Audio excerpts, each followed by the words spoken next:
Tarde, boa noite. Hoje é dia 17 de fevereiro de 2015. Para quem não me conhece, eu me chamo Ana Paula. E eis-me aqui mais um dia com os irmãos para falar da palavra de Deus, da poderosa, da gloriosa, da maravilhosa palavra de Deus. Amados, nós estamos estudando Apocalipse nesses dias.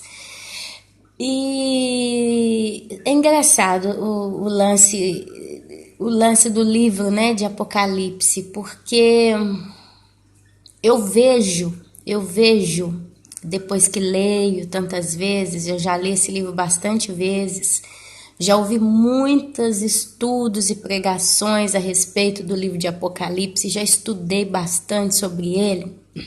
O que acontece? Vejo que é um livro misterioso, ele é misterioso. E agora eu estava aqui de manhã, né? Eu estava aqui preparando algumas coisas para fazer. Logo após que eu terminei esse vídeo, eu vou limpar, por exemplo, meus banheiros, né? Então, coloquei algumas coisas para lavar, coloquei ele de molho e tal. E ali, enquanto eu fazia essas coisinhas, né? Preparava, eu fiquei pensando, falei, meu Deus, mas por que, né, que o Apocalipse, por mais que a gente lê, por mais que a gente conversa, por mais que a gente debate, tem sempre aquela pontinha ainda de mistério no ar, sabe? Tem muitos que estão extremamente convictos, que sabem a fundo o livro de Apocalipse, e se você senta com eles numa mesa, eles te dizem assim, desse jeito. Já tem outros que dão 2, 3 teorias diferentes para certas coisas no livro de Apocalipse, e já tem aqueles que dão uma conversa, um estudo completamente diverso de qualquer coisa que você já escutou. E ali a gente lê, a gente mesmo lê, e toda vez que a gente lê, a gente descobre uma coisa nova. Então eu estava aqui, né, pensando, e depois eu me lembrei do Velho Testamento. Se você observa no Velho Testamento, os patriarcas, né? Abraão, Moisés, os profetas, Jacó, Daniel, essa turma toda de santos, né? Que muito em breve nós vamos conhecer. O sonho deles era ver o mistério do Cordeiro de Deus vir na terra. Jesus foi profetizado, né? Neles, em eles, com eles. Eles profetizaram sobre Jesus, como hoje nós estamos falando sobre o Apocalipse. E eles profetizaram tanto, e o sonho deles era ter visto Jesus, né, o Salvador. Aqueles que criam. Por exemplo, vamos pegar um Isaías, né, o nosso amado profeta Isaías. Ele esperava, ele cria, ele profetizou Jesus. Ele falou, o castigo que nos trouxe a paz estava sobre ele, pelas nossas transgressões ele foi pisado, né? Na cruz, né? Ele era irreconhecível, não tinha um belo, não tinha nenhuma formosura. E ele profetiza, Davi, se eu não me engano, em Salmos, fala de Jesus. E era um sonho tão grande, mas para eles era um mistério, eles não tinham noção exata como é que ia ser, a ponto que quando Jesus veio, ele falou sobre isso, né? Ele falou, quantos desejaram ver o que vocês estão vendo e não viram, né? Hoje nós estamos também como os patriarcas, né? Jesus veio, Jesus morreu, Jesus ressuscitou, Jesus subiu ao céu, mas nós não vemos Jesus. Mas hoje a gente sabe mais do que os patriarcas daquele tempo, porque para eles era profecia. Para nós foi a profecia que eles receberam e mais a história de Jesus que veio. Então nós cremos.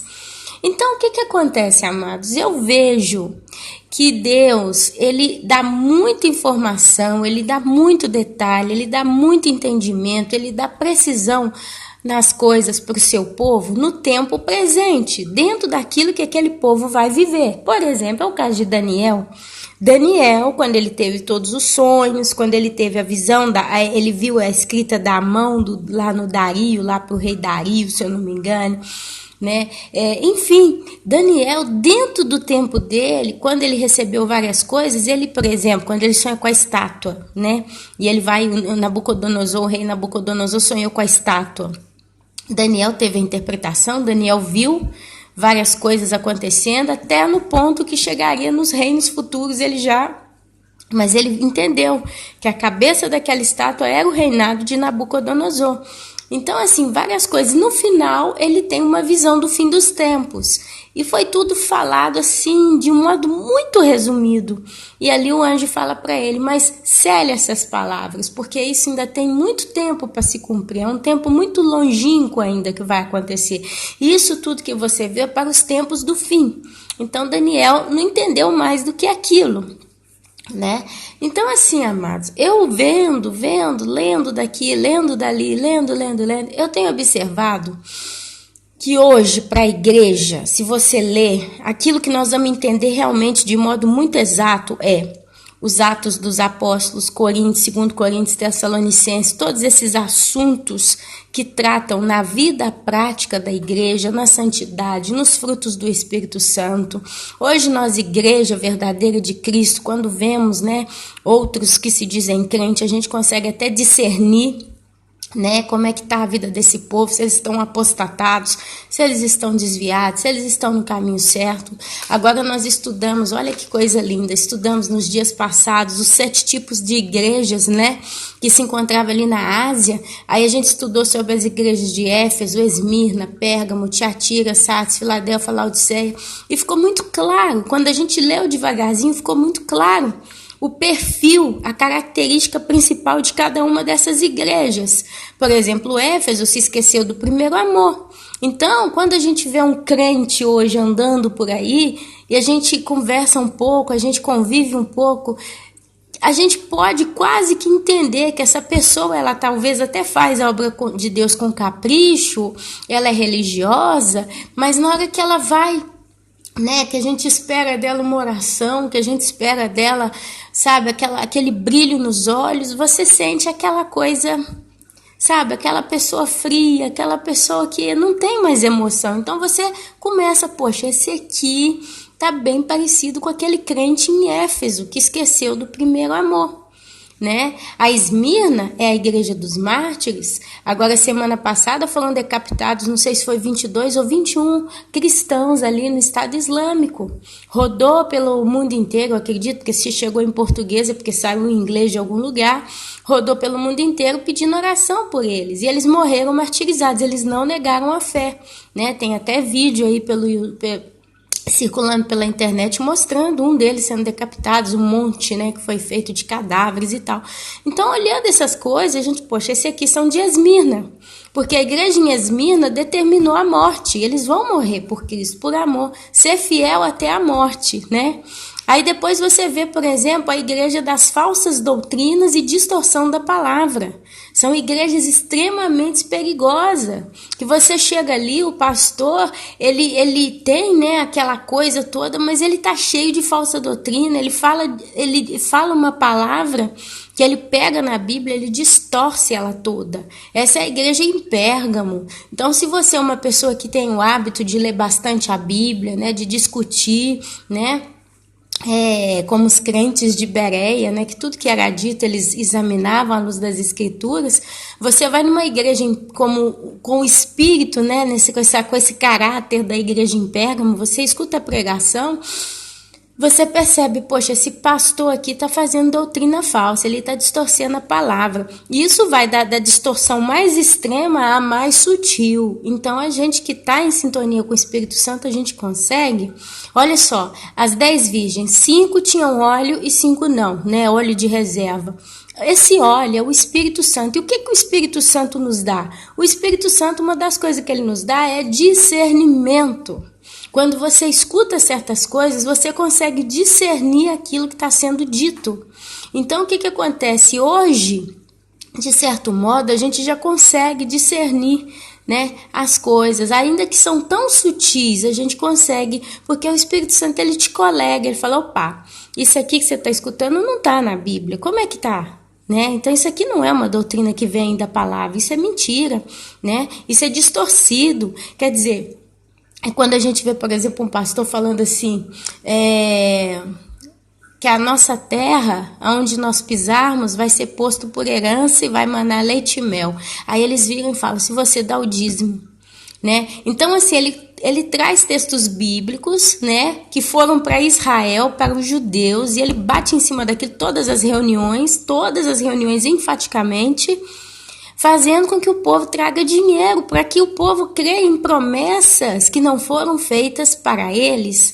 E ali, isso é distorção da palavra, isso é uma característica de Pérgamo, né? A igreja dos ecumenistas já é a Tiatira, é quando você vê que tá tudo bem, a igreja é morna, tá? Todas essas igrejas, elas não têm aquele fogo, aquela vida, aquela sede de Deus. Isso é uma característica que praticamente todas elas têm, com exceção de Esmirna e com a igreja de Filadélfia. As outras 5 todas são mornas, são frias, porque falta realmente Deus de tudo ali dentro delas, né?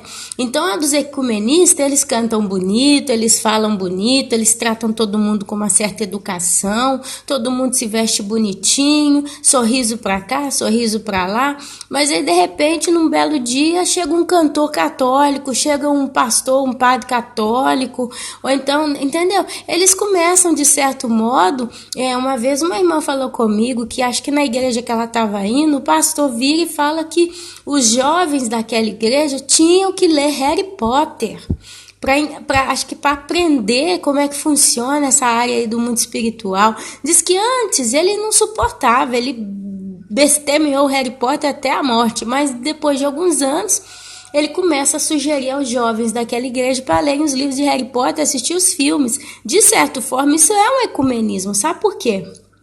Por quê? Porque Harry Potter é magia negra, satanismo. Então, é a igreja de crentes se misturando com outras doutrinas e religiões.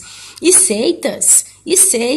Então é andando de braços dados com a feitiçaria, com a macumbaria, com a idolatria, né? Fazendo sempre de modo muito educado, muito discreto, muito civil.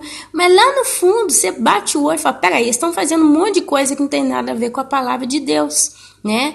Tem a igreja que não é séria, que é em Sardes. A gente hoje consegue destacar bem essa igreja. São igrejas que não tem compromisso, são igrejas que não levam a palavra a sério, porque se ela leva a palavra a sério, ela obedece. Então, são igrejas que para elas está tudo bem. Chegou o carnaval, vamos fazer um acampamento com a juventude. Aí, para não ficar uma coisa muito monótona, vamos fazer um desfile de fantasia. Aí, para não falar que a gente não é de Deus, não vamos proibir fantasia de Drácula, fantasia de certos super-heróis. Vamos promover fantasias mais, né? A moça se fantasia de índia, se fantasia de dama do ano da década de 30, não sei, se fantasia de escrava, se fantasia de cowboy, né? Uma coisa bem leve, bem serena. A gente não vai dar álcool pro povo que eles não bebem, mas a gente vai fazer um coquetelzinho quase parecido com o mundo, né? E aí eles vão beber e tal, vamos colocar jogo de luzes, a gente não pode pôr música do mundo, né, de discoteca, mas a gente hoje tem os cantores gospels, então a gente simplesmente, o que a gente faz? A gente então coloca a discoteca gospel, né? E aí tá quase chegando no preservativo gospel, né? E o jovem, às vezes o cara acabou de se converter, acabou de chegar na igreja, tá quente ainda com as coisas do mundo, com com o hábito do mundo, com o modo de viver no mundo, chega nessa igreja aqui em Sardes, né, que tá tudo muito parecido com o mundo, ele entra com tudo, né? As coisas acontecem, a gente já viu isso muitas vezes, então não tem seriedade, porque a igreja séria, ela tem um evangelho verdadeiro. Estevão foi o primeiro mártir. Estevão era praticamente um adolescente quando ele morreu apedrejado e viu o céu aberto diante dele. Imagina se os apóstolos, na época de Estevão, fossem conversar com ele na base da gíria, pegar leve e não sei o que. Não, Estevão, ele entrou na mesma seriedade que todos os discípulos de Cristo. E ele abriu, né, a era dos mártires da igreja, ok? Então você vê também a igreja vitoriosa, que será guardada na hora da aprovação, a igreja em Filadélfia. Eu acredito que esta igreja são esses que os pastores, ok? Eu não estou falando dos membros, porque em todos os casos, acho que com exceção de Esmirna, porque Deus ele tem os seus, mas basicamente eu acho que em todos os casos tem sempre a ovelha perdida. Tem sempre o ser humano que não vai de acordo. Ele até está ali, ele senta ali, ele acompanha, mas ele não pratica aquilo que ele escuta. Mas eu acredito que tem igrejas que os pregadores são homens sérios, homens que pregam a palavra verdadeira, a palavra pesada, a palavra de correção, a palavra de disciplina, eles choram, eles clamam no púlpito, tá? Então eu acredito que são igrejas em Filadélfia. Hoje, você que está aqui comigo me escutando, você às vezes está querendo uma igreja para você frequentar, procure uma igreja com o perfil da igreja em Filadélfia, amém? E por fim ele termina com a igreja em Laodiceia, que é uma igreja arrogante, morna, pobre, cega e miserável, em que Deus manda com que ela compre colírio, compre roupa, linho fino, né? Para que ela seja coberta sua vergonha, colírio para que ela enxergue a ela mesma. Provavelmente é uma igreja que acha que ela está no céu, já acha que ela nem vai para o céu, acha que ela já pensa que já está no céu, amém? Então é a igreja em Laodiceia. Então olha só, quando a gente lê o início do Apocalipse, os primeiros, né, o primeiro capítulo até o 4, nós como igreja, a gente tem uma certeza tão grande daquilo que a gente está lendo, a gente consegue discernir com tanta simplicidade. Quando a gente vira do capítulo 4 em diante, aí já começa, a gente entende que é o que a gente vai procurar fazer aqui nesses estudos a partir de hoje. Eu estou tendo muita luta para colocar esse estudo no ar. Ontem de manhã eu gravei. Aí quando eu cheguei mais pro finalzinho, comecei a ter boca de sono, aquela boca de sono que abria, aquela coisa que, sabe, aquela dificuldade. De repente eu falei, gente, isso não tá legal. Eu larguei pra lá, deletei a mensagem. Aí na parte da tarde eu sentei e fiquei aqui folheando a Bíblia, literalmente, meus irmãos, de 2h30 até 4h30 da tarde, escrevi muita coisa. Aí chegou 3h30, pus o microfone para gravar. Na hora que eu comecei a falar, eu recebi a mensagem do telefone falando que a bateria acabou, ele não tinha condição de gravar. Não consegui ontem. Ontem eu não consegui. Orei, pedi a Deus, falei, Deus me ajuda, Pai, me dá sabedoria nessa palavra, Pai, porque é uma palavra forte, é uma palavra que precisa ser dada com muito discernimento. Tanto graças a Deus, glorifica a Deus pela vida, que tem muitos irmãos aqui que nos acompanham, que conhecem de Bíblia, que já estudaram esses assuntos enfativamente. Então a gente precisa falar coisas que vêm do Senhor, né? Porque o Apocalipse é um livro que é um livro estudado, querendo ou não, eu acho que é um dos livros mais estudados pelos crentes dos últimos dias, porque é onde está a maior parte dos mistérios. Então, ali ainda no banheiro, né, mexendo com os preparativos para lavar ele daqui a pouco quando eu terminar, eu pensei isso, eu falei, gente, Deus, de certo modo, ele dá a entender a cada geração coisas que aquela geração precisa para passar o seu tempo na sua santidade e vencer o bom combate. Hoje, ainda estamos no tempo da graça. Hoje nós ainda temos que lutar contra o pecado, contra a nossa carne, temos que buscar o reino de Deus, temos que nos encher do óleo. Então hoje para nós fica muito claro, a gente lê, por exemplo, coisas como no Novo Testamento, as cartas de Paulo, os livros, né, dos apóstolos, essa parte, Coríntios e tudo. Quando a gente chega naquilo que já não é mais no nosso tempo, as coisas não são reveladas totalmente. Fica um pouco de mistério no ar.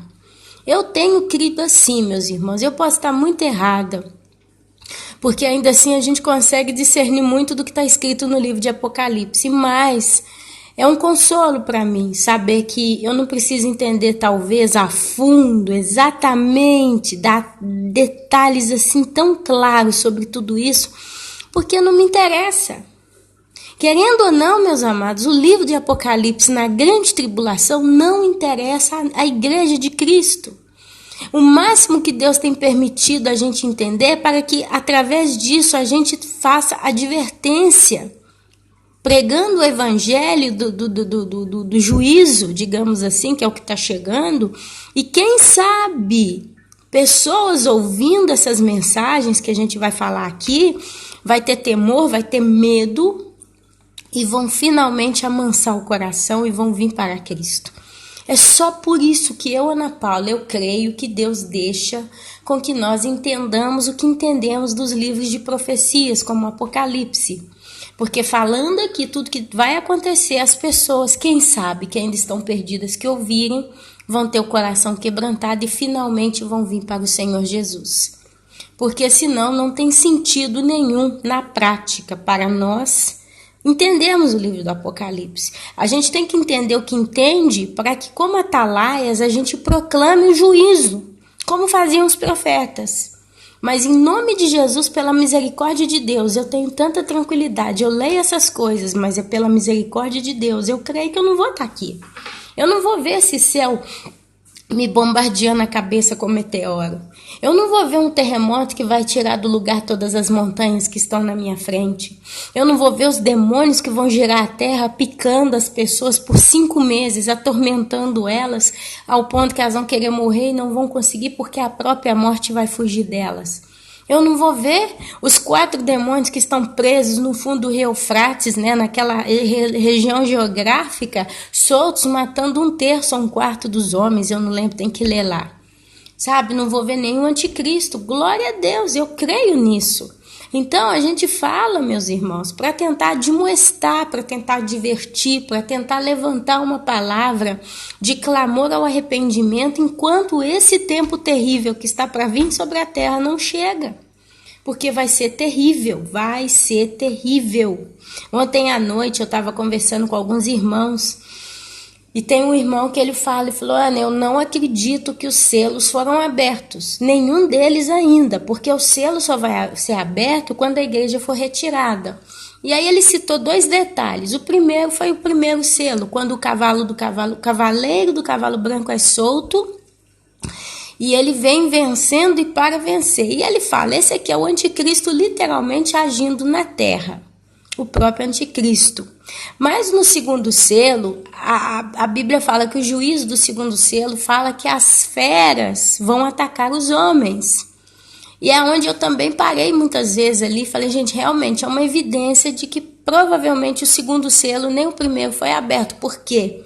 Se as feras vão atacar os homens, isso vai ser uma coisa muito forte, não vai ser uma picadinha de cobra ali, um leão que mata um africano lá no meio da África lá, uma pessoa que se perde, né, numa floresta amazônica, aí vem uma pantera, um tigre, come essa pessoa, uma jiboia. Não é isso, meus irmãos. Nós estamos falando que todos os animais selvagens, principalmente, eles vão ficar loucos e eles vão atacar os homens. E aí o irmão falou, olha, sabe por que esses animais ainda não nos atacam? Porque o Espírito Santo e a igreja estão na terra, então existe um temor, porque é o Espírito Santo que freia essa parte animal, né, dos animais. Mas quando a igreja for retirada, as feras vão ficar todas loucas, porque não vai ter mais bondade na terra. Vai ter só bestialidade, os demônios vão ser tantos, os animais, eles vão perder como é que fala, esse medo, porque Deus, meus irmãos, realmente, Ele colocou o homem como cabeça, e automaticamente todo o resto se submete ao homem. Mas Deus, é Ele quem segura tudo isso. A partir do momento que Ele tira o seu maior temor do planeta, que é a igreja, que teme a Deus, que honra a Deus, são os santos. O que ficar aqui é tudo rebelde. Sim, vai vir os santos da grande tribulação, sim, vai ter os 144 mil judeus, sim, vai ter, sabe, aqueles que vão entrar no milênio, mas essa turma toda não foi arrebatada, porque de algum modo, no coração delas, elas não estavam na condição de serem arrebatadas. São situações misteriosas que eu aqui não quero discutir, porque eu não tenho condição de discutir uma coisa dessa, porque é blasfêmia, dependendo do que se fala. Mas a realidade é que Deus, Ele vai proteger o seu povo. E quando eu falo seu povo, são os judeus e os santos da grande tribulação na grande tribulação. Mas eu não sei dizer se, por exemplo, os santos da grande tribulação, quando eles fugirem, alguma fera do campo não vai atacá-los ou vai atacá-los. Isso não tem, a Bíblia não fala, são mistérios, são coisas que vão acontecer naquele tempo, naqueles dias. Agora, hoje, por exemplo, onde eu moro, meus irmãos, eu moro na Itália, no sul da Itália, eu moro numa cidade de interior. Eu estou cercada de montanhas, eu estou de frente para o mar. Todo o verão a gente vai tomar banho de mar, não é verdade? Se for no período do segundo selo, ali vai ter tubarão, vai ter água viva, aqui tem muita medusa. Iria ter algum peixe, né, mais agressivo. E quando a gente entrasse já a 1 metro, né, de profundidade, alguma coisa ia vir fazer mal a nós, porque eles não teriam temor. Se eu entrasse pela floresta aqui que está de frente para minha casa, eu ia ter, por exemplo, tem um porco, é um porco selvagem. Aqui eles chamam de xinguialha, eu não sei como ele se chama no Brasil, porque eu nem sabia que existia esse tal de porco, mas é um porco selvagem, tá? Ele é bem robusto como porco e é selvagem. Eu poderia entrar pela floresta fora, esse porco que corre, porque hoje o povo que mora aqui caça, né, com revólver, espingarda, esses porcos. Em vez de eles correr contra, eles iam correr a favor. Eles iam vir em grupo para atacar o caçador. Águia, aqui tem muita águia, aqui tem muito falcão. Eles são animais selvagens, são predadores, são carnívoros, sabe? Os pássaros, né, eles iriam vir atacar as pessoas. Né? As cobras, onde eu moro, tem muita víbora. Podiam vir atacando as pessoas. Elas hoje correm da gente. Quando a gente passa, elas correm. Então, amados, foi o que o irmão falou. Falou, Ana, se a gente tivesse nos selos, os animais selvagens estariam atacando a humanidade. Estariam entrando cidade adentro. E isso ainda não está acontecendo. Talvez até o cachorrinho, meus irmãos, que você tem na sua casa, na época do segundo selo, ele ficará completamente bestializado, ele vai ficar feroz, ele vai perder aquela doçura, aquela gentileza de um cachorro, mas ele vai virar um animal predador. Então, o irmão deixou essas colocações e realmente a gente tem que pensar sobre tudo que a Bíblia fala. E eu, Ana Paula, quando eu chego em situações que realmente eu fico assim, sabe, uau, eu quieto meu coração e deixo nas mãos do Senhor. Porque hoje nós ainda estamos em paz. Hoje a maioria dos cristãos ainda estão em paz. Amém? Então, amados, com toda essa conversa que eu estou conversando aqui com os irmãos, por quê? Qual é o propósito? O propósito é de o que aqui a gente for ver daqui para frente em Apocalipse seja interpretado quando se possível. Mas se começa a complicar demais, eu, Ana Paula, eu não vou ficar tentando achar, tá entendendo? Agulha no palheiro, eu não vou ficar tentando achar pelo onde não tem.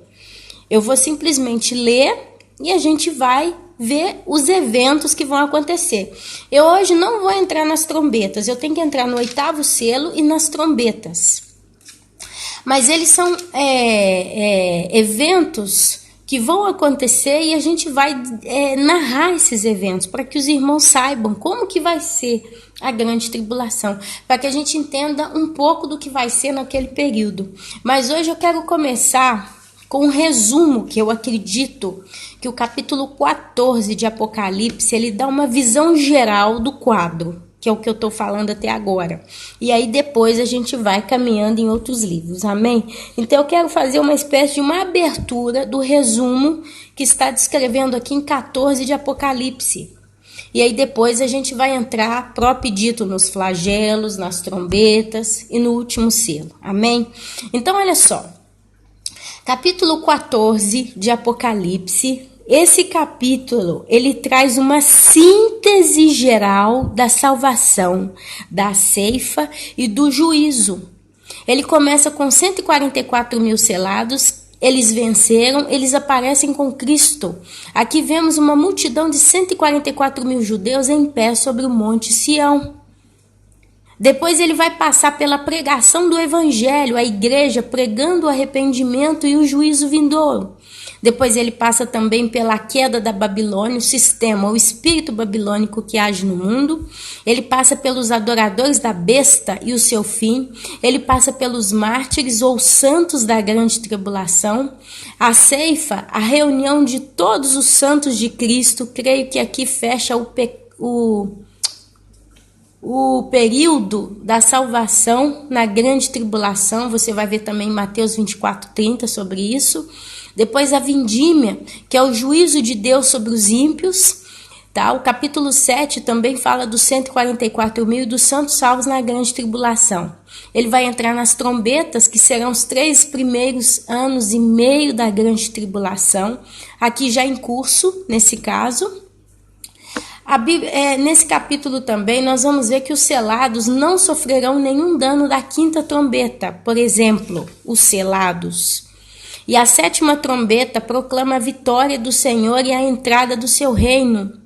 E em meio a tudo isso temos a descrição das bestas, das perseguições, da perseguição da igreja, do arrebatamento da igreja, o que acontece com a sua descendência, que será guardada por 3 anos e meio.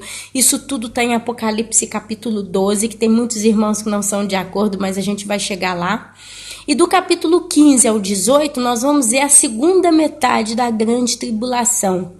Nessa segunda metade, tudo vai ser perdido. Literalmente não tem salvação, só tem juízo, 100% no planeta inteiro. E do capítulo 19 em diante, o reino de Cristo, júbilo no céu, julgamento do trono branco de Deus, novos céus e nova terra. Então, basicamente, isso aqui é um resumo do livro de Apocalipse.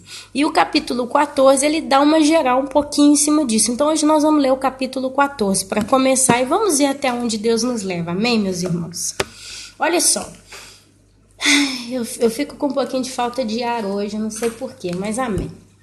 Olha, 14, versículo 1. Olhei, eu, João, porque tudo é João. Jesus, ele está mostrando para João todas essas coisas, o apóstolo. João, no capítulo 14, ele está em espírito no céu. Ele já não está em espírito na ilha de Patmos tendo as visões, como foi até o capítulo 4. Quando Jesus fala para ele das igrejas, que eu comecei falando hoje. Estou falando enfaticamente sobre as igrejas para que a gente entenda exatamente aonde está pisando. E já no capítulo 14, a gente vê o apóstolo João, ele se encontra em espírito no céu. Então, ele está ali no meio do cenário celestial, com os anciãos, com os seres celestiais. Ele vê Deus Pai, não sei se ele vê face a face, mas ele vê os anciões, Ele vê o trono, ele vê alguém sentado no trono. Então ele tem uma visão dos anjos, então ele está no céu, então ele está no ponto de vista do céu, o apóstolo João. Então ele diz aqui no capítulo 14, olhei, e eis o Cordeiro em pé sobre o monte Sião. O Cordeiro é Jesus Cristo. Principalmente você que está lendo Bíblia, quando você vê escrita a palavra Cordeiro na Bíblia com C maiúsculo, se refere a Jesus Cristo. E no livro de Apocalipse, você vai ver Cordeiro com a C maiúscula. Então João olhou e eis o Cordeiro em pé sobre o monte Sião, que está lá em Jerusalém. E com ele, com Jesus, os 144 mil. São aqueles judeus que a gente já leu, 12 mil de cada tribo. Amém? Tendo na fronte escrito o seu nome, o nome de Jesus e o nome do seu Pai, ouvi uma voz do céu, como voz de muitas águas, como voz de grande trovão.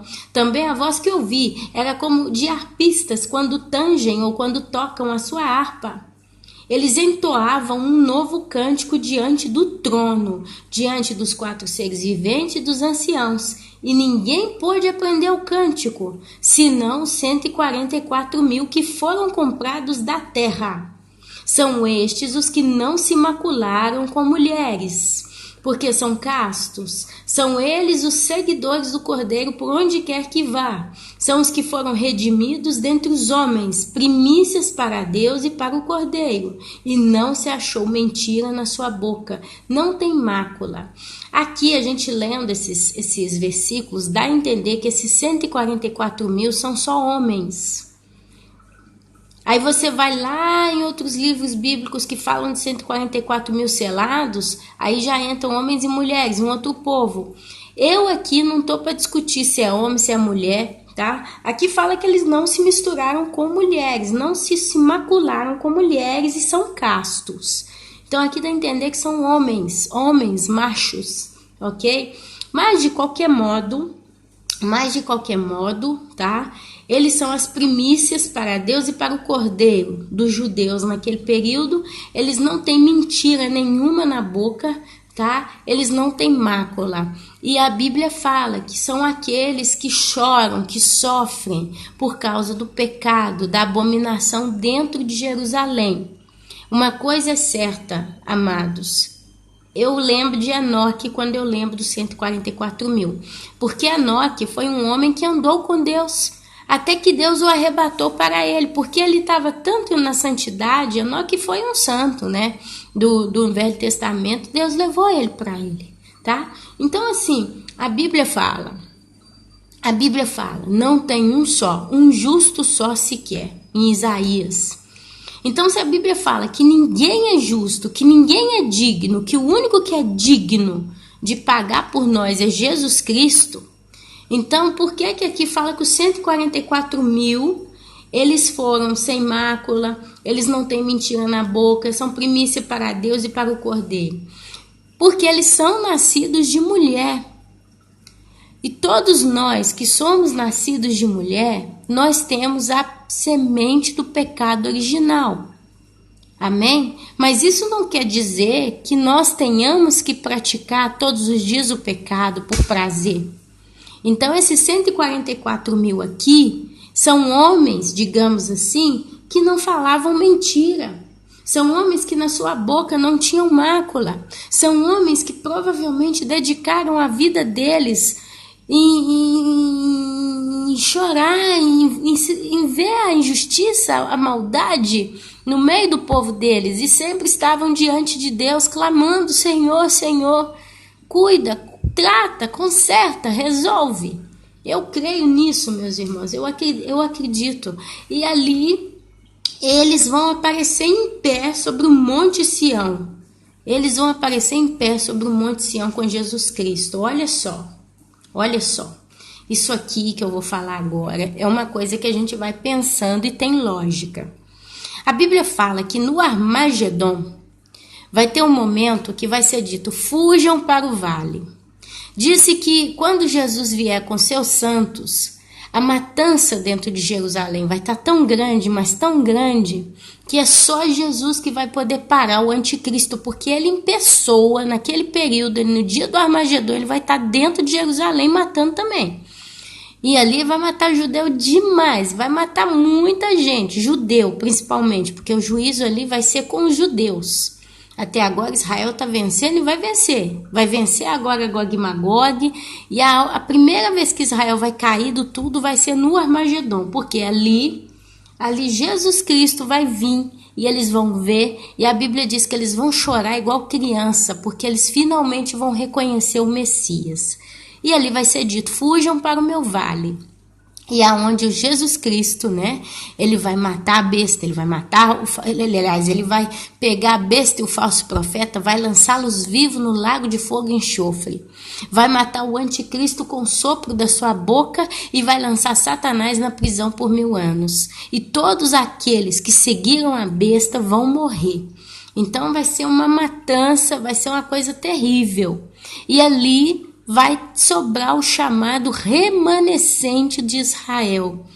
E aqui você lê: olhei e eis o Cordeiro em pé sobre o Monte Sião, e com ele 144 mil, tendo na fronte escrito o seu nome e o nome do meu Pai.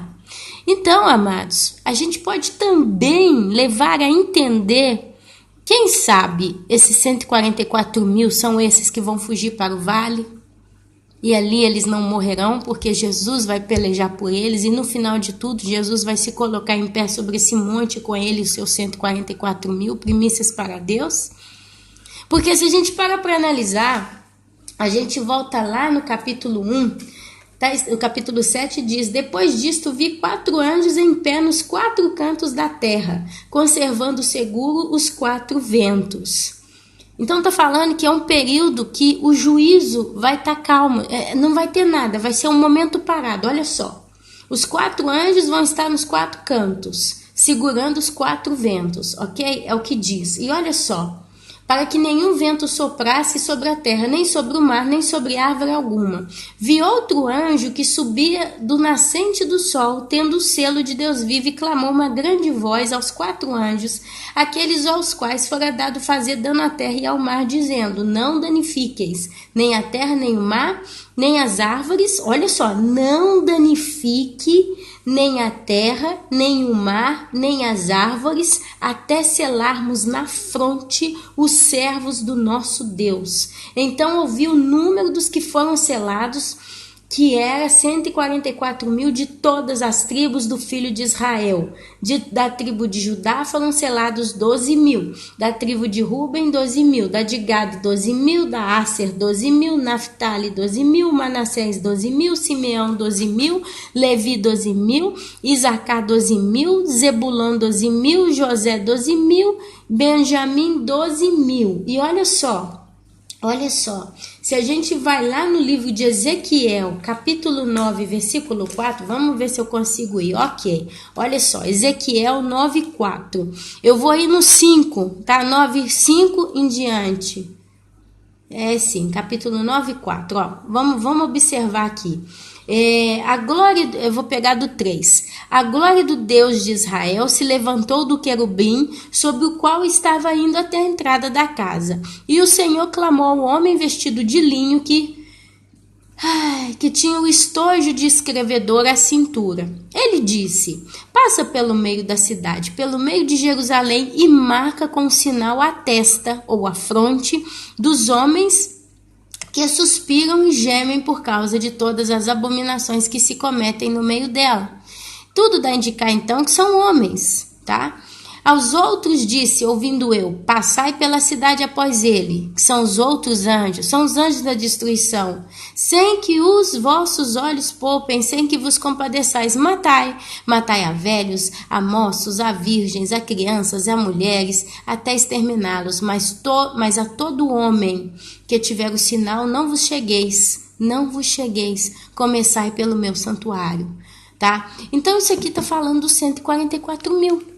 E aqui você vê no início do capítulo, né, do capítulo 14, esses 144.000 em pé com Jesus no monte.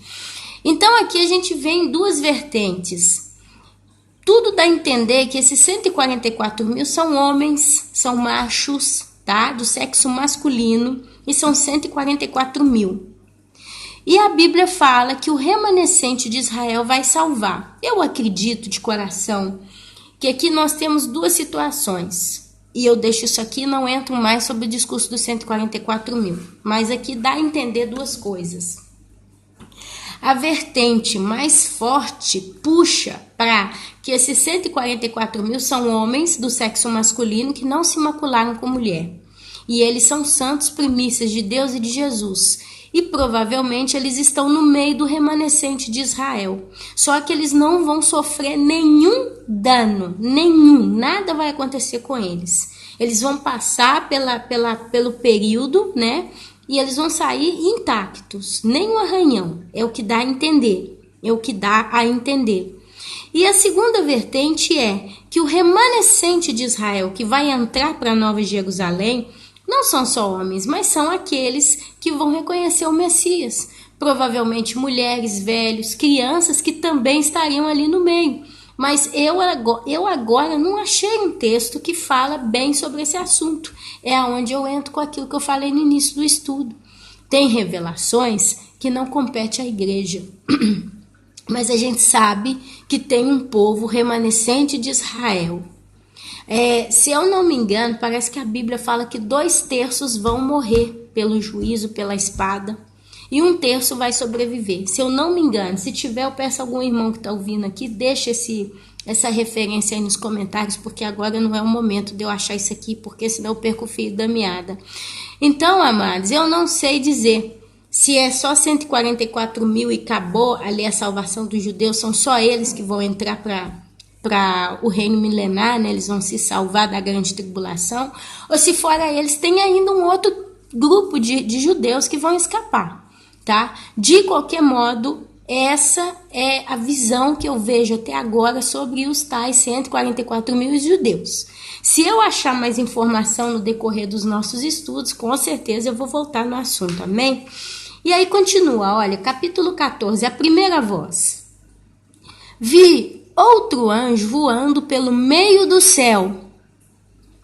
Vi outro anjo, isso aqui está falando de um anjo, voando pelo meio do céu, tendo um evangelho eterno para pregar aos que se assentam sobre a terra. Então João ele vê literalmente um anjo voando pelo meio do céu, e esse anjo tem um evangelho eterno para pregar aos que se assentam sobre a terra. Aqui nós estamos falando de um anjo pregando o evangelho a cada nação, e tribo, e língua, e povo, dizendo, olha o que esse anjo diz, em grande voz: temei a Deus e dá-lhe glória, pois é chegada a hora do seu juízo, e adorai aquele que fez o céu e a terra e o mar e as fontes de águas. Esse é o evangelho que esse anjo prega. Ele pede àqueles que estão na terra, na grande tribulação, porque a igreja já não está mais aqui para pregar. É por isso que tem um anjo, porque não tem a igreja. Mas Deus, na sua misericórdia, na grande tribulação, ele enviou alguém que pregasse o evangelho. Sabe quem são? Esse anjo e as 2 testemunhas, que vão estar lá em Jerusalém, pregando o evangelho. E ninguém pode tocar, até que seja dado o tempo que elas vão morrer, e elas vão ficar expostas por 3 dias na praça. Todos os povos vão ver, vão festejar, vão trocar presente. Após os 3 dias, eles vão ressuscitar e vão subir aos céus. Terá um grande terremoto. 7.000 homens vão morrer nesse terremoto. E alguns que viram todos esses prodígios vão ficar maravilhados e finalmente vão dar glórias a Deus. Amados, então aqui a primeira voz do capítulo 14 descreve um anjo que voa pelo céu e ele fala: temei a Deus. Temei. Por que ele fala temei a Deus? Porque sem o temor, ninguém pode realmente seguir a Deus. E o que é temor? Temor é respeito. Temor é um respeito, não é medo. Hoje, quem vai subir no arrebatamento tem temor a Deus, mas não tem medo. Nós não temos medo de ficar na grande tribulação, nós temos temor a Deus. Quer dizer, eu não posso pecar porque eu vou entristecer o coração do Senhor. Isso é temor, é cuidado, é zelo, é atenção, é carinho, sabe? É vigilância. Isso tudo engloba a palavra temor. E o anjo está falando exatamente isso. Vocês que estão aqui, temei a Deus. Tem de respeito, tem de amor, tem de, sabe, temor mesmo. A palavra temor ela é muito profunda, mas não é medo, não é pânico. Porque aquele que tem medo e tem pânico de Deus e obedece a Deus só porque tem medo de Deus, não ama a Deus. A gente pode ter pavor de certas coisas que a gente vê. Imagina que eu estou aqui agora falando isso, cai um raio aqui, bem aqui do meu lado, que eu vejo ele caindo, treme, porque aqui de vez em quando cai uns raios que a casa dá uma tremida, porque eu não sei se é onde eu moro, né? Então vem aquela espécie de espanto. O espanto, aquele susto. Meu Deus, que coisa grande, que coisa pesada, que coisa potente, mas não é medo. É um susto, é aquele medo, que medo, mas não é que eu vou caminhar sempre com medo. Ai, Deus vai mandar para o inferno, então eu tenho que obedecer a Deus, nem me manda para o inferno. Deus, ele não quer ser visto assim. Deus, ele quer ser temido, porque temido é respeitado.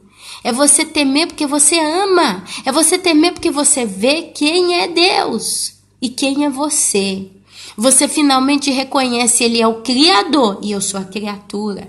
Ele tem em suas mãos o controle de todas as coisas, inclusive da minha vida.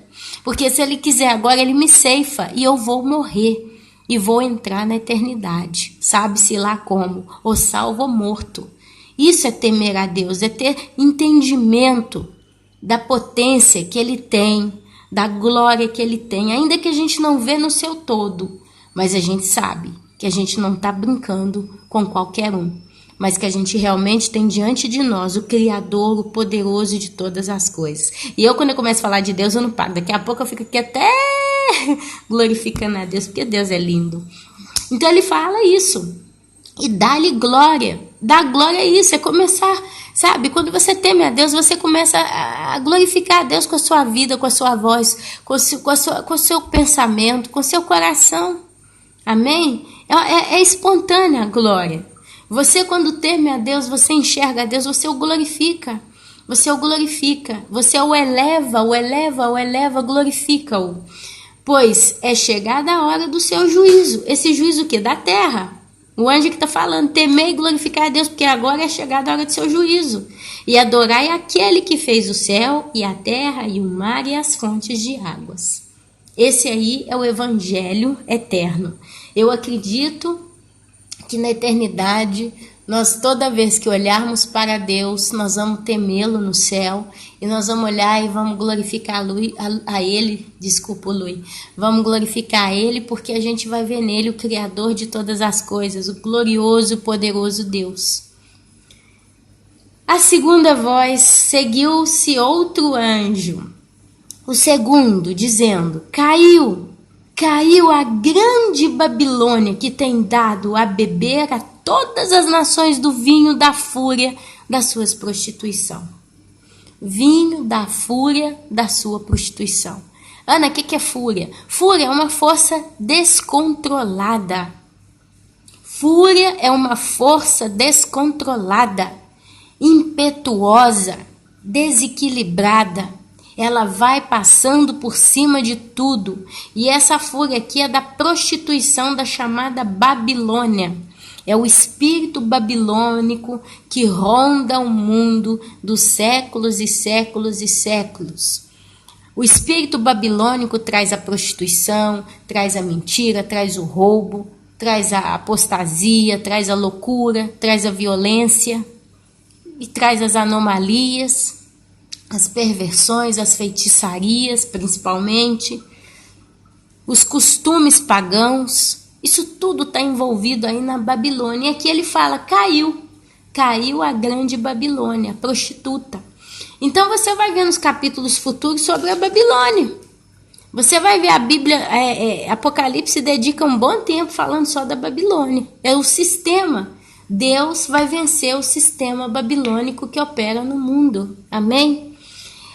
A terceira voz, seguiu-se a estes outro anjo, o terceiro dizendo, em grande voz, se alguém adora a besta e a sua imagem e recebe a sua marca na fronte ou sobre a mão, também esse beberá do vinho da cólera de Deus, preparado sem mistura, do cálice da sua ira, e será atormentado com fogo e enxofre diante dos santos anjos, na presença do Cordeiro, e a fumaça do seu tormento sobe pelos séculos dos séculos, e não tem descanso algum, nem de dia nem de noite. Os adoradores da besta e da sua imagem, e quem quer que receba a marca do seu nome, aqui está a perseverança dos santos, os que guardam os mandamentos de Deus e a fé em Jesus. Então esse anjo aqui, ele adverte aqueles que são os adoradores da besta. E ele fala claramente da condenação eterna. E a Bíblia fala que a fumaça deles vão subir, o tormento deles vai subir pelos séculos dos séculos, eles não vão ter descanso nenhum, nem de dia nem de noite. Os adoradores da besta e da sua imagem, quem quer que receba a marca do seu nome. Então, quer dizer, não é todos que vão receber a marca da besta que vão adorar a besta somente, mas tem quem vai receber. E esses todos, eles vão arder, eles vão receber o cálice da ira sem mistura. Quer dizer, meus irmãos, a mistura, por exemplo, se você pega o suco de acerola, né? A polpa do suco de acerola. Se você coloca num copo toda aquela polpa e vai tentar beber, é muito forte, que às vezes você não consegue beber de tanto que é forte. Então, o que você tem que fazer? Você tem que pegar a água e misturar, porque aí você equilibra o gosto do suco e bebe com prazer, não é verdade? Já não é tão pesado. Então, aqui essa mistura é qualquer coisa relacionada com o alívio. É quase a piedade. É quase como se Deus viesse a dar um pouco de calma sobre a ira dele, mas aqui fala que o cálice da ira de Deus, ele é sem mistura. É sem mistura. Significa que vai ser castigo concentrado no seu máximo, totalmente potencializado. E basta ler o que nós vamos ler nos próximos dias para você entender o que é isso. O que esse povo que vai pôr a marca da besta vai passar. E é por isso que ele fala no final: aqui está a perseverança dos santos, os que guardam os mandamentos de Deus e a fé em Jesus. A Bíblia fala de adoração à besta. E a Bíblia fala que o único que tem que ser adorado é Deus. Ele é o único que tem que ser adorado e amado. Isso é mandamento de Deus. E Jesus veio para nos ensinar essas coisas. Então você vê capítulo 14, olha quanta coisa que fala. A quarta voz. Então ouvi uma voz do céu dizendo: escreve: bem-aventurados os mortos que desde agora morrem no Senhor. Sim, diz o Espírito, para que descansem das suas fatigas, pois as suas obras os acompanham. Esse Espírito aqui é em E maiúsculo, então é o Espírito Santo que diz para esses aqui que morreram em Cristo, morreram no Senhor, que descansem das suas fadigas, pois as suas obras os acompanham. Então aqui está falando de todos os que morreram em Cristo. E o Espírito Santo fala para as almas deles: descansem, porque a obra que você fez te acompanha. São os galardões, né, amados? Aí a gente entra aqui na ceifa, versículo 14 do capítulo 14 de Apocalipse. Olha só. Olhei, e eis uma nuvem branca, e sentado sobre a nuvem, um semelhante a filho de homem, tendo na cabeça uma coroa de ouro e na mão uma foice afiada. Outro anjo saiu do santuário, gritando em grande voz, para aquele que se achava sentado sobre a nuvem. Dizia: toma a tua foice e ceifa, pois chegou a hora de ceifar, visto que a seara da terra já amadureceu. E aquele que estava sentado sobre a nuvem passou a sua foice sobre a terra, e a terra foi ceifada. Aqui, isso nos leva para Mateus, capítulo 24, versículo 30. Vamos lá. Mateus 24, 30. Achei. Mateus 24, 30. Então, é justo, aparecerá no céu o sinal do Filho do Homem. Todos os povos da terra se lamentarão e verão o Filho do Homem vindo sobre as nuvens do céu, com poder e muita glória, e ele enviará os seus anjos com grande clangor de trombeta, os quais reunirão seus escolhidos dos quatro ventos de uma a outra extremidade dos céus. Amém? E se a gente olha aqui, a referência que ele me dá, 30D, 24, 30D, deixa eu encontrar aqui Daniel 7,14 ou Apocalipse 1,7. Eu vou em Apocalipse 1,7 que fica mais fácil, olha. Apocalipse 1, capítulo 7, nos leva a dizer, ok, achei. Eis que vem com as nuvens e todo olho verá, até quantos transpassaram, e todas as tribos da terra se lamentarão sobre ele. Certamente, amém. Eu sou o Alfa, o Ômega, diz o Senhor, aquele que é e que há de vir, o Todo-Poderoso. Então, amados, essa ceifa aqui, eu, Ana Paula, acredito que vai ser a colheita dos santos no final da metade da grande tribulação. Sabe por quê? Porque logo em seguida você lê no versículo 17 sobre a vindima. O que é vindimiar? Vindimiar. Aqui na Itália fala vindimia, vendemear, uma coisa assim. O que é? É quando a uva está madura, você vai lá e colhe os cachos. E olha só o que diz. Então, saiu do santuário que se encontra no céu outro anjo, tendo ele mesmo também uma foice afiada. Saiu ainda do altar outro anjo, aquele que tem autoridade sobre o fogo, e falou em grande voz ao que tinha a foice afiada, dizendo: toma tua foice afiada e ajunta os cachos da videira da terra, porquanto as suas uvas estão amadurecidas. Então o anjo passou a sua foice na terra e vindimiou a videira da terra e lançou-a no grande lagar da cólera de Deus. E o largar foi pisado fora da cidade, e correu sangue do largar até os freios dos cavalos, numa extensão de 1.600 estádios. Se você lê o Velho Testamento, tudo que era profano, Deus mandava que queimasse fora da cidade. Na época lá, por exemplo, acho que de Levítico, tudo que era profano, se eles encontrassem, por exemplo, roupas mofadas, uma casa toda mofada, e eles não conseguiam, né, tirar aquele mofo, eles raspavam, eles tentavam, se no final não dava tudo aquilo, todo entulho, eles levavam para fora da cidade. Tudo era queimado fora da cidade, por causa da profanação. Eram coisas que profanavam a cidade. E aqui está falando, e o largar foi pisado fora da cidade. Está dizendo de Deus trazendo ira àqueles que não o aceitaram. Aqui é a metade da segunda tribulação. É a segunda metade da grande tribulação. E eu acredito que a ceifa aqui está relacionada com os santos da grande tribulação, porque as duas referências que nós lemos, por exemplo, Mateus 24:30 e aqui em Apocalipse 1:7, justo, fala que todo olho verá e os povos da terra se lamentarão. No arrebatamento, olho nenhum vai ver a Jesus, porque ele vai estar lá nos ares e nós vamos sumir num abrir e piscar de olhos. A Bíblia fala claramente que nós seremos arrebatados. Então não vai ter tempo de olho nenhum ver, porque ninguém vai entender nada. Ao mesmo tempo, talvez, que você está sentado tomando café com uma pessoa, aquela pessoa vai estar ali conversando com você, de repente, cadê? Sumiu. Talvez as nossas roupas realmente vão ficar, porque quando a gente subir, nós já vamos subir com o corpo glorificado e já vamos receber as vestes novas, as vestes brancas.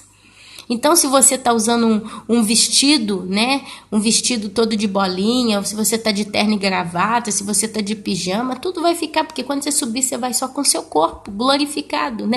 Nesse processo de subida, você vai ter o corpo literalmente mudado para glorificado, de corruptível para incorruptível. Então, olho nenhum vai ver. E aqui, as referências do capítulo 14, versículo 14, me levam para Mateus 24:30 e me levam para Daniel 1:7. E os dois versículos de referência falam que todo o olho o verá e os povos da terra se lamentarão. E aí conclui dizendo que os 4 anjos vão ajuntar os seus santos, vai ceifar. Amados, aqui eu não quero arriscar, porque aqui a gente começa a pegar pesado com certas coisas, mas na grande tribulação, a Bíblia fala que os santos que vão vir da grande tribulação, eles não aceitaram a marca da besta, eles vão ser decapitados. Eu não sei se todos os santos da grande tribulação vão morrer, literalmente, porque a Bíblia fala que no milênio vão entrar pessoas de todos os povos, nações e línguas. Então, assim, a Bíblia não fala bem sobre esse assunto, que é o milênio, como é que vai ser, quem é esse povo que vai entrar. Fora os judeus que vão escapar ali no dia do Armagedon, né? Aquele grupo de judeus que vai entrar também no milênio povos de toda tribo, língua, povo e nação. Então, eles vão entrar vivos, porque a Bíblia fala, se aqueles dias não fossem abreviados, nenhuma carne escaparia. Então, a gente fica pensando, né? Como é que vai ser? Mas a Bíblia não fala, porque é aquilo que eu falo no início, não tem interesse para a igreja, e nesse caso nem para quem ficar na grande tribulação. Porque se você para analisar, se Deus deixasse muita informação sobre os sobreviventes da grande tribulação, vamos chamá-los assim, e a gente estivesse aqui falando sobre esse assunto, pregando ao pé da letra, trazendo essa esperança, muitos que estão ouvindo iam falar, então se eu não for arrebatado, eu vou passar pela grande tribulação e eu posso escapar vivo. Pode ser que nenhum meteoro vai me cair perto. Pode ser que terremoto nenhum vai me chacoalhar. Talvez eu vou entrar para as montanhas fora, eu vou conseguir esconder e nenhuma fera do campo vai me devorar. Pode ser. Pode ser que a tsunami não vai chegar até mim, pode ser que nem os soldados do anticristo vão me encontrar, porque eu vou ser protegido, porque a Bíblia fala que vai ter sobrevivente na grande tribulação. Então, em vez de eu me preparar em santidade, eu vou arrumar um jeito de cavar um buraco, fazer um bunker para mim, encher de comida, encher de água, e eu vou ficar ali quietinho. Vou fazer de modo que não pegue sinal eletrônico, onda de rádio, nada. Está entendendo? A Bíblia fala que o homem não pode confiar no seu próprio braço, na força do seu braço. A gente tem que confiar em Deus. Então eu acredito com muita ignorância, sinceramente, meus irmãos, que é por isso que Deus não dá muita informação de milênio. Porque até quem está na grande tribulação tem que entender, se você entrou para a grande tribulação, a tendência é você ser decapitado. Você vai viver o inferno na terra, porque o cálice que vai ser derramado é forte. E se você passa dos 3 anos e meio e entra no segundo, você está pior ainda. Porque se você entrar lá, aí, minha filha, a tendência é que você vai morrer mesmo.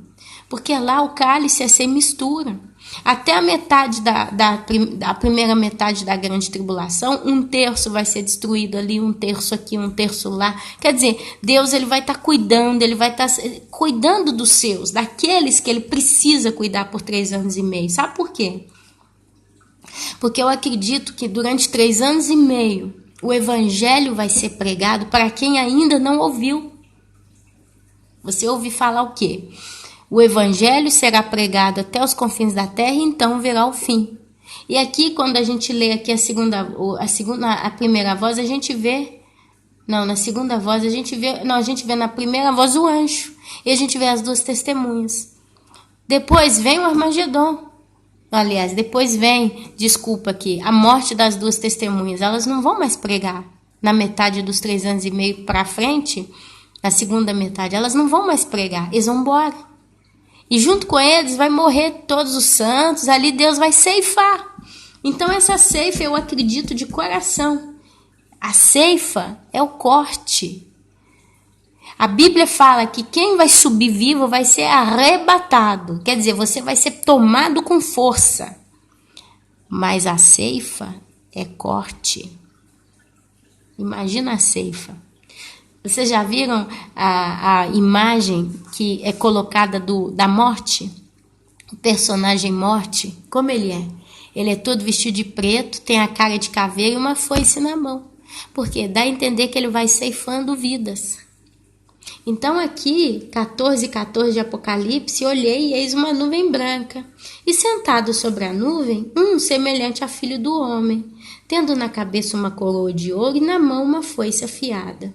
O anjo saiu do santuário gritando em grande voz para aquele que se achava sentado sobre a nuvem: toma a tua foice e ceifa, pois chegou a hora de ceifar, visto que a seara da terra já amadureceu. E aquele que estava sentado sobre a nuvem passou a sua foice na terra, e a terra foi afiada. Aqui fala de amadurecimento. E se você vê os 3 primeiros anos e meio, Deus ele vai trabalhar de um modo completamente diverso do que ele está trabalhando agora no tempo da graça para salvar um povo. E esse povo vai ser ceifado. Então, meus queridos, minhas queridas, por isso que fala de amadurecimento. Se você olha a sua vida, você tem amadurecido nos anos com Deus. Eu, Ana Paula, 6 anos atrás, eu era crente. Em 14 anos eu nunca tinha conseguido ler a Bíblia toda. Em 14 anos, era crente. Só que Deus um dia me chama. As minhas ovelhas ouvem a minha voz e ele fala: basta, Ana Paula, parou, não dá mais tempo de você pecar. Você precisa ler a Bíblia. E me deu um ministério chamado YouTube, no canal Os Últimos Dias Antes do Fim. E daquele dia em diante eu estou aqui. Não são 7 anos, meu canal deve estar aí com 2 anos no ar. Mas Deus me preparou, Deus me amadureceu. Até um dia que ele falou: você está pronta para fazer um trabalho, para começar a contribuir, finalmente, né? Começar a contribuir para o reino. Amém? São os frutos. Quando uma árvore está madura, o que ela faz, amado? Ela dá fruto, justo? Então aqui está falando de uma ceifa que vai passar esses 3 anos e meio crescendo com as coisas de Deus, aprendendo, se santificando, renunciando, tendo fé, e vai ser martirizada. Essa é a ceifa. Depois uma segunda ceifa vai vir. Essa segunda ceifa é uma ceifa para ira. Tanto é que quando entra o capítulo 15, eu vou ler ele até o versículo 4. Olha só. Vi no céu outro sinal grande e admirável. 7 anjos, tendo 7 últimos flagelos, pois com estes se consumou a cólera de Deus. Olha só o nível, quer dizer, a Vindímia 17, capítulo 14 e 17, fala de uma colheita das uvas que vão ser lançadas no largar da ira de Deus, que vai ser pisado fora da cidade, que significa juízo àqueles que não são santos. Então tudo que é profano, tá? E vai correr sangue do largar até os freios dos cavalos, numa extensão de 1.600 estádios. Não sei por que fala sobre isso, mas eu entendo que tudo que é profano, que era profano na época lá no Antigo Testamento, era levado para fora da cidade. Aqui eu escrevi também Apocalipse 19:15. Eu vou lá olhar para me ver o que está querendo dizer. As referências eu gosto de ler quando eu escrevo com a minha caneta. 19:15. Vamos achar aqui 15. Ó, sai da sua boca uma espada afiada para com ela ferir as nações, e ele mesmo as regerá com cetro de ferro, e pessoalmente pisar o largar do vinho do furor da ira do Deus Todo-Poderoso, e tem no seu manto e na sua coxa um nome escrito: Rei dos Reis, Senhor dos Senhores. Olha só, isso aqui é o juízo. Olha só. Então vi um anjo posto em pé no sol e clamou com grande voz, falando a todas as aves que voavam pelo meio do céu: Vinde, reuni-vos para a grande ceia de Deus, para que comais carnes de reis, carnes de comandantes, carnes de poderosos, carnes de cavalos e de seus cavaleiros, carnes de todos, quer livres, quer escravos, tanto os pequenos como grandes. Olha só. Aqui está falando também sobre a batalha, né? As batalhas aqui do Armagedon. Aqui, esse texto aqui fala muito sobre o Armagedon. Mas aqui a gente vê falar da largar do furor da sua ira. É Jesus Cristo. Amém? E aqui fala, olha só, vi no céu outro sinal grande e admirável, 7 anjos tendo os 7 últimos flagelos, pois com este se consumou a cólera de Deus. Meus irmãos, antes do Armagedon, é onde Deus vai vencer a besta, o falso profeta, o anticristo, e vai lançar Satanás preso por 1000 anos, vão cair os tais 7 últimos flagelos que consumirão a cólera de Deus. E aí vem os remidos entoam o cântico de Moisés. Aqui, meus amados, tem todos os santos e o cântico do Cordeiro.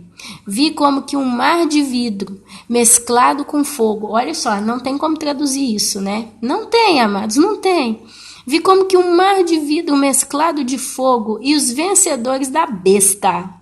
Olha só, e os vencedores da besta, da sua imagem e do número do seu nome. Quer dizer, são aqueles que não aceitaram a marca da besta, que vai entrar em vigor somente na grande tribulação, que se achavam em pé no mar de vidro, tendo harpas de Deus, e entoavam o cântico de Moisés, servo de Deus, e o cântico do Cordeiro, dizendo: Grandes e admiráveis são as tuas obras, Senhor Deus Todo-Poderoso. Justos e verdadeiros são os teus caminhos, ó Rei das nações. Quem não temerá e não glorificará o teu nome, ó Senhor? Pois só tu és santo. Por isso todas as nações virão e adorarão diante de ti, porque os teus atos de justiça se fizeram manifestos. E ali, logo em seguida, bum! Deus envia os flagelos. Então, capítulo 14, para mim, Ana Paula, posso estar errada, meus irmãos, posso estar extremamente equivocada do que eu falei aqui nesse áudio. Mas eu, Ana Paula, lendo o capítulo 14 de Apocalipse, eu vejo uma síntese geral da salvação na grande tribulação. Basicamente é o que eu vejo. A pregação do evangelho e o trabalho de Deus. Quer dizer, você sai das igrejas, que vai ser arrebatada, você entra no capítulo 14, você vê uma síntese. Você já vê Jesus no Monte Sião, quer dizer, ele vai vir para o Monte Sião no final, lá no Armagedon. Depois que ele terminar de julgar, de acabar, de exterminar besta, falso profeta, tudo isso, ele vai estar parado com seus 144 mil. Porque a Bíblia fala que antes ele vai vir com seus santos, com uma veste salpicada de sangue. E ele fala que esses santos vão vir com vestes de linho, com coroa na cabeça, montado em cavalo branco. E quando a gente for para o céu, nós vamos receber coroas, que é a coroa da salvação. Vamos receber vestes brancas e vamos montar em cavalos brancos para guerrear com o Cordeiro. Então ele vem com a igreja, ele julga, ele faz o juízo, ele mata todo o mal, ele extermina o anticristo e toda a sua corja, digamos assim. E aí de repente você vê Jesus parado no Monte das Oliveiras, no Monte Sião, com seus 144 mil. Dá a entender até uma cena de um filme, né? Ele entra para guerrear e ele termina parado em pé nesse monte. Amém? Então, o capítulo 14 de Apocalipse, para mim, é uma síntese geral dessa parte da limpeza, né? Da salvação, do resgate, do trato, do evangelho pregado na grande tribulação. Tem pastor que diz, não vai ter evangelho pregado na grande tribulação. Só judeu vai ser salvo. A Bíblia fala claramente que não. E nós vamos estudar mais. Então, amados, com essa história que a gente leu aqui hoje, com tudo isso que foi falado, por que eu fui para o capítulo 14?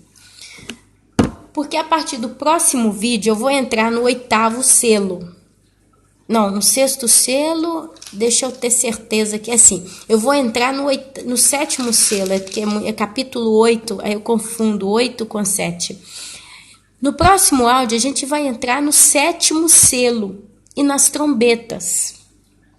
E eu vou somente descrever esses capítulos. A gente vai só descrever. Eu não estou aqui para querer falar, vai ser assim naquele período, vai ser antes, vai ser depois, vai ser assim. Não. A partir de agora, que a gente deu uma síntese geral do livro de Apocalipse, como eu fiz aqui hoje, tá? Agora, a partir dos próximos áudios, a gente vai só descrever como serão os juízos.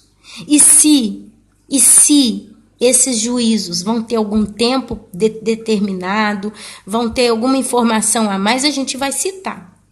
A partir de agora, a gente vai só descrever as coisas que vão estar dentro da grande tribulação. Por exemplo, vai chegar um momento que nós vamos chegar na descrição da grande meretriz, nós vamos falar sobre a besta que surge do mar, a besta que surge da terra, nós vamos falar da Babilônia, os lamentos dos admiradores da Babilônia.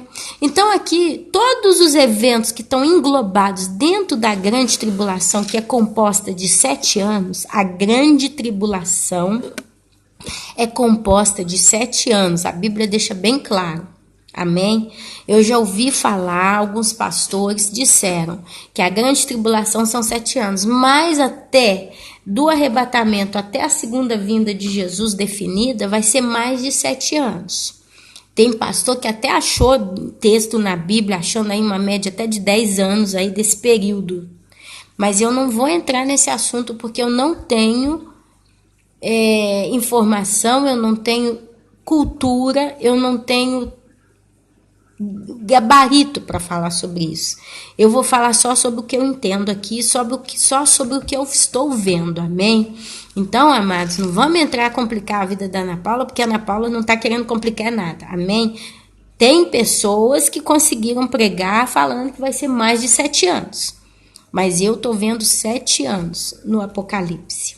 Eu não quero complicar a minha vida e nem a vida dos irmãos, tanto que nós não vamos estar aqui. Então, a partir do próximo vídeo, nós vamos falar sobre o 7º selo. Nós vamos descrever as trombetas, até onde der tempo, para não ficar muito longo. Depois nós vamos descrever também como é que vai ser as 2 testemunhas, né? Nós vamos falar como que vai ser o trabalho delas, amém? Nós vamos falar sobre as bestas, nós vamos falar sobre a mulher e o dragão, que isso aqui está relacionado com o arrebatamento e com a geração, a descendência, da mulher. Então eu acho que vai precisar um vídeo só para isso, para a gente esclarecer bem sobre esse assunto, eu gosto muito dele. Nós vamos falar das bestas, nós vamos falar então dos flagelos, é a segunda metade da grande tribulação. Depois que a gente terminar de falar sobre tudo que está relacionado, nós vamos entrar do capítulo 19 até o 22, falando do reino de Deus na terra, que é quando ele vai vir. Amém? Nós vamos falar de novo do milênio aqui, a gente já falou sobre tudo isso, mas Deus está nos dando essa chance, né, de tocar de novo nesse estudo, para a gente tentar estudar o livro de Apocalipse, então vamos fazer, tá bom? Amados, então é isso. A partir de agora, quando a gente entrar nos próximos assuntos, a gente tem que ter uma mentalidade seguinte: tudo que nós formos dizer daqui para frente são eventos que vão ocorrer dentro da grande tribulação. A gente tem como distinguir aqueles que vão ocorrer dentro da metade, da primeira metade, e temos como distinguir aqueles que vão ocorrer dentro da segunda metade. Mas dentro dessas metades, o tempo preciso de alguma coisa a gente não tem como dizer. Por exemplo, as trombetas que vão ser tocadas, vai começar uma, vai terminar, começa logo em seguida a outra. A ideia é essa, porque diz que tocou a primeira trombeta, tocou a segunda trombeta, ou será que elas vão ser tocadas literalmente de uma só vez? Tipo assim, o anjo toca, pá, pá, pá, pá, aí começa a acontecer os sinais, logo em seguida, já acontecendo, o anjo acabou de tocar a trombeta, o segundo pá, pá, pá, pá, e entra e acrescenta mais os flagelos, as taças, quer dizer, vai ser tudo ao mesmo tempo ou vai ser uma coisa começa, termina e começa o segundo juízo e tal? Eu me lembro que as pragas do Egito veio uma atrás da outra. Quer dizer, acabava uma praga, entrava a outra. Acabava uma praga, entrava a outra. Pode ser que vai ser a mesma coisa, mas aí quando a gente entrar, né, no selo, no último selo, no sexto, quando a gente entrar nas trombetas, aí, meus amados, a gente vai conversando, tá bom? A verdade é que é muito assunto, não tem jeito. Eu gostaria de falar o livro inteiro num só vídeo, né? Mas não tem jeito. O Apocalipse, ele é grande, ele é poderoso, ele é misterioso e a gente precisa estudar com o coração realmente disponível para que o Espírito Santo ministre na nossa vida. Sei que os irmãos são muito curiosos, são todo mundo muito curioso.